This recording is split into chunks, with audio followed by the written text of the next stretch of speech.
Welcome to Penrose Learning, where we make understanding easy.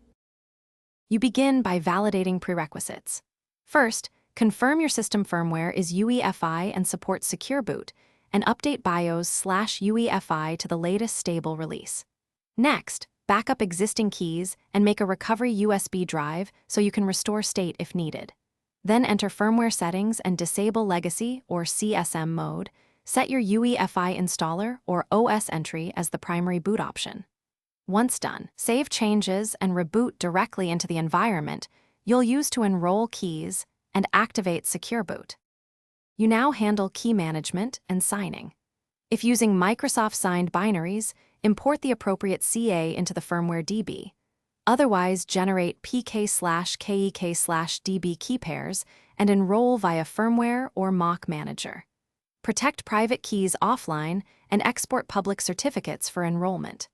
Then sign your bootloader and kernel images with the matching private key and copy certificates into the firmware DB so Secure Boot recognizes them.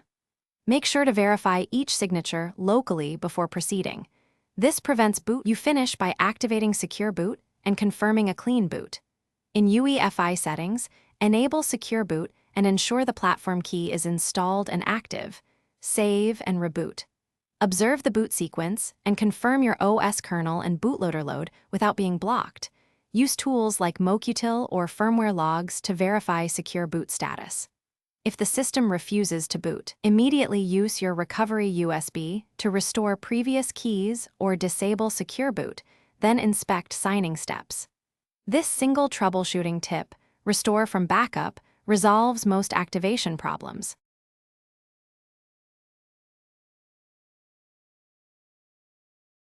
Thanks for watching. If this was helpful, leave a like and consider subscribing. See you next time.